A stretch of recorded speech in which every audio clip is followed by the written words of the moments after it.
Is it the end of globalization, or is there a new phase of globalization? I think it's the latter, but what I mean by that is China and the U.S. are going to decouple. Again, some of these things were happening anyway. The war made it worse. The pandemic made it worse, but it was happening anyway. Xi Jinping has now elevated himself through National Party Congresses and other ideological means to the role of the new Mao Zedong.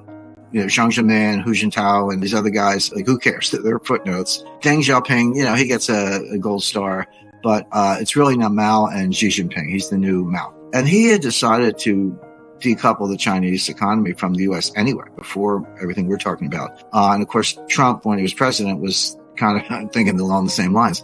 Now we get a Biden. He's not all there, but he's certainly got a globalist crowd around him. But too bad. It's not working. So we're going to blow up the global supply chains. We already have. They'll be rebuilt, but along new lines. So let me give you a very concrete example. The biggest semiconductor manufacturer in the world and the most sophisticated is Taiwan Semiconductor Manufacturing, TSM. Yeah. And then Intel is like a close second. They're both really good. They're down to 5 nanometer chips, working on 3, but the best the Chinese can do is maybe, 10 or 15. They're just not in the same league, and same with the Russians. They have separately announced they're building new fabs, it's a fabrication plant for semiconductors in the United States, Taiwan, and they're $10 billion each. And they're going to take 3 to 5 years to build because you can't, it's not a question of 4 walls. These things are very sophisticated, very hard to do right. So Taiwan Semiconductor is putting theirs, I believe, in Texas, and Intel announced that they're putting theirs in Oregon. Okay, why is the biggest semiconductor company in the world based in Taiwan building a plant in Texas? Well, welcome to the new globalization, which is the U.S. is onshoring all this technological capability. We don't want to be dependent on China or Taiwan, or for that matter, South Korea. We don't want to be dependent on the supply lines.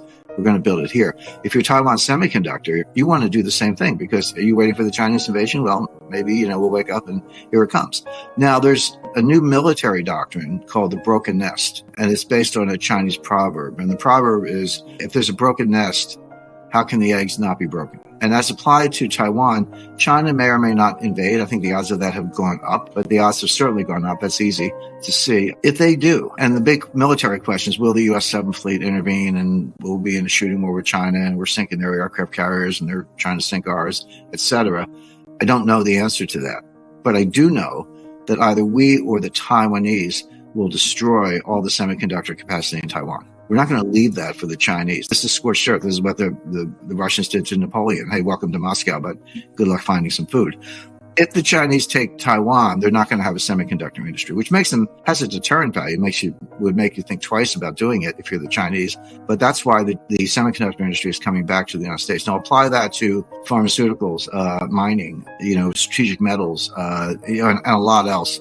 And you can see the implications of it. So now I hypothesize, but I think there's good evidence for it, that there will be a new globalization, but it'll be like a club, members only. And the members will be, the Five Eyes and close allies. And, let's include the French, they can join the club.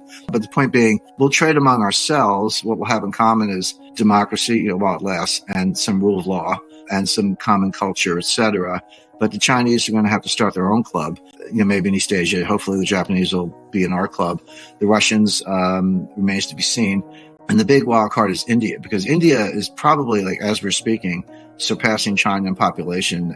If it isn't already, it'll be the number 1 most populous country on earth. And to their credit, they've had a functioning democracy since 1947. Now, lots of other problems with socialism and inefficiency and some corruption and all that, but they're a longstanding democracy with the largest population in the world, immense potential human capital. So where do they come out? So that's to be determined. But we'll probably end up with a new globalization that will be quite different, because it will involve a lot more onshoring, less reliance on trading partners. And to the extent you do have to rely on trading partners, that's always a fact of life. It'll be a kind of members-only club, and the Chinese will go their own way. But that also means things are going to be more expensive. To me, the saddest case, and I've spent a lot of time there going back 40 years, is Africa. Because Africa does have enormous potential. I always tell people Africa doesn't exist. You have to travel around Africa to know it doesn't exist. It's like 58 countries from, with a large section that's unpopulated. The Sahara Desert, I've been out in the Sahara Desert.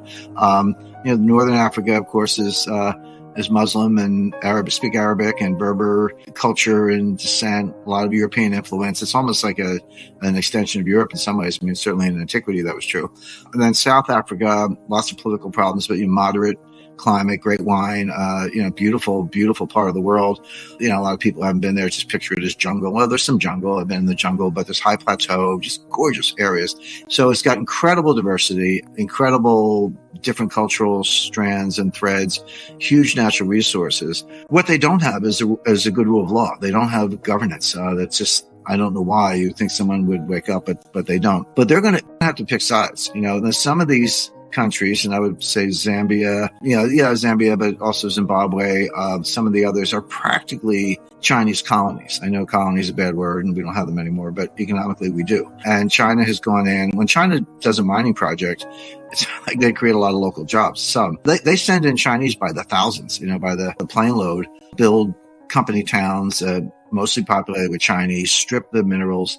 They're not environmentally conscious. I know involved with the, gold mining industry here and there. I visited mines and refineries and mills where they crush the ore and turn it into what's called doré.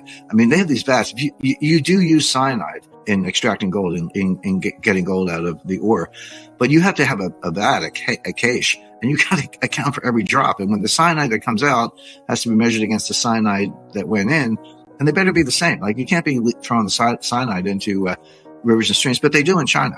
They do, and the water's poisoned, and they've poisoned something like 90% of their freshwater rivers are literally poisoned.